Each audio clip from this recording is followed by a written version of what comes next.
Morning, afternoon, evening, whatever time it is, wherever you are. Here we go. A maths video to help you. Isn't that nice? Let me take my mask off to go. Right, maths video to help you. Right, solving equations. Doing a lot of algebra at the moment. Great topic, algebra. Very logical, very sequential. Really good. So, solving equations. Just going to give you a quick video to help you do that. You can solve equations where there's just one step, sometimes there's two steps, sometimes there's more, and they do get more complicated, but the principles are still the same. So we'll just look at this first example. So here's a one-step algebraic equation.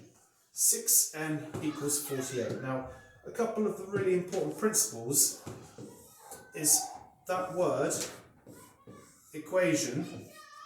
Now, equation meaning,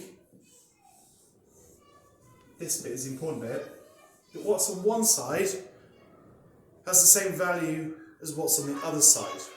So whenever we're working on it, it is really important that we do the same, whatever we choose to do when we solve it, we do the same to both sides. So that's principle number one. Whatever you do, you've got to do to both sides. Now, sometimes when you're working it out, you don't think that in your head, but you actually are doing something to both sides when you work it out. And that's important.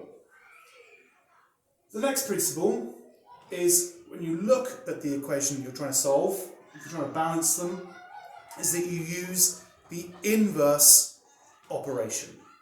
There's some noisy children outside. Disgraceful. They should all be silent all day.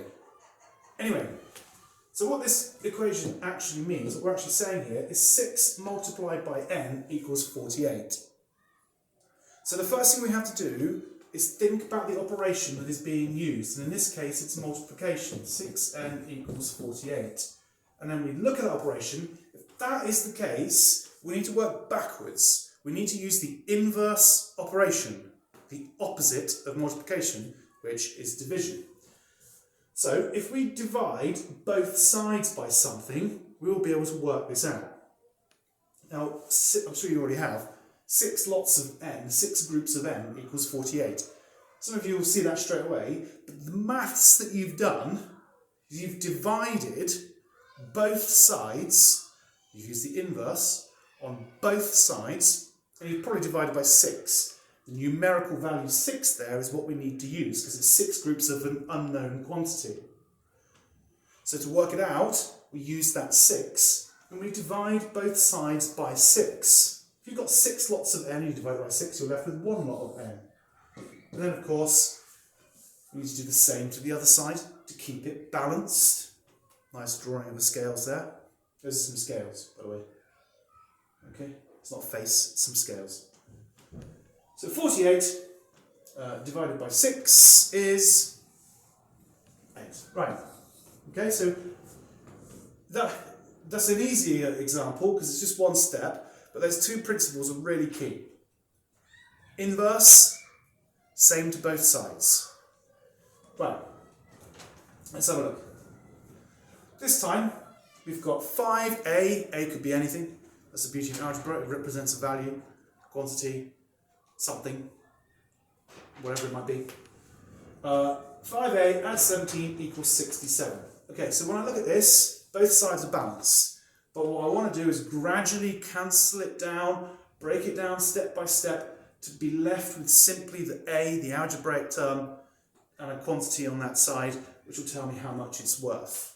Okay, so in this case, let's go green in this one.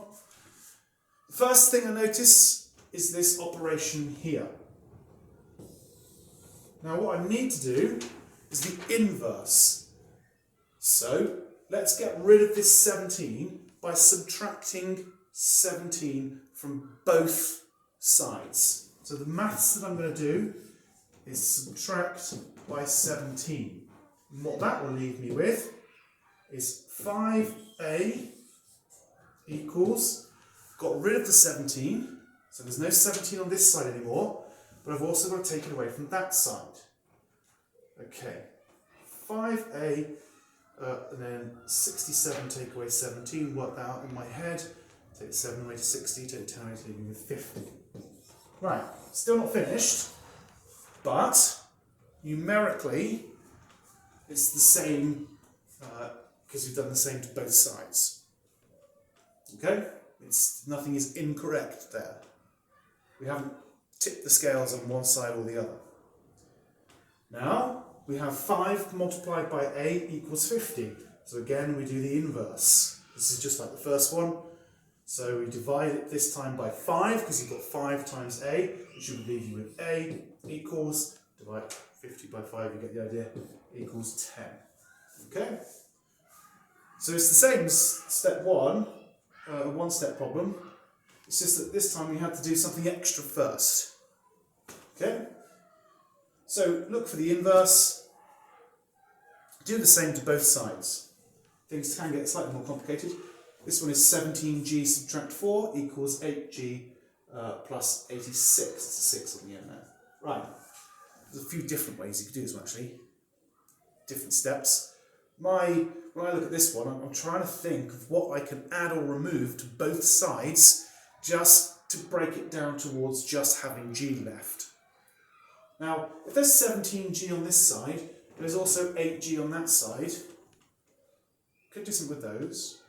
There is subtract 4 here, so I could add 4 to both sides to negate that 4 and to leave it with 17g equals 8g at 90. I could subtract 86 from both sides, but that would leave me with something quite complicated on that.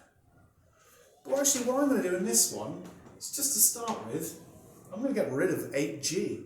I can subtract 8g as long as I do it from both sides.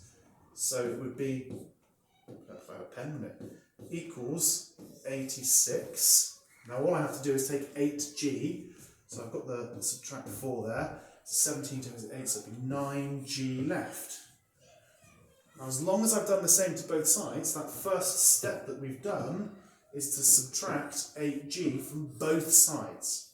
Have I said that enough? Do the same to both sides. Right, think about it now. Got an operation here. I need to use the inverse of subtraction, the opposite, which is addition, and that's how many I need to add. I need to add 4 to both sides, because that would leave me with 9g, and now I've got rid of that 4, as long as I do the same to both sides. See? Okay. Now I've got 9 multiplied by g, 9 lots of g equals 90. And this is back where we started with the first example. So 9g equals 90. Right, we'll divide it by 9. We'll leave you with g. You have 1g, and then 90 divided by 9 would leave you with 10. That's got, how many steps has that got? I did that in 3 steps.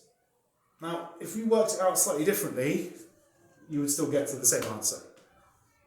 But when you're solving equations like this, it is about looking at it to see what you can remove or perhaps add to break it down, to make it easier for yourself, looking at the operations, and then using the inverse, the opposite, and doing the same to both sides. Those are 2 really important principles when you're solving equations like this. We just did a one-step one with 6n equals 48, so just simply dividing by 6. The 2-step one, which was subtracting 17 and then dividing by 5. And finally, the 3-step one, which involved actually removing some of the algebraic terms there, so that we're left with 9g equals 86. You may have done it slightly differently. You could have done 17g equals 8g plus 90, and then done it. Negative numbers tend to be quite tricky, I find. Some just confuses things sometimes. So I try and avoid those if I can, so that it just leaves you with positive values, and eventually try and leave yourself with a certain amount of the letter, so 9g equals a single number. Okay, so that is a quick bit of advice to solve number equations, algebraic equations. 2 important words. Okay, so inverse and then balance, meaning do the same to both sides. Hope that helps. Crack on, do some work, and then tidy your room. See you later.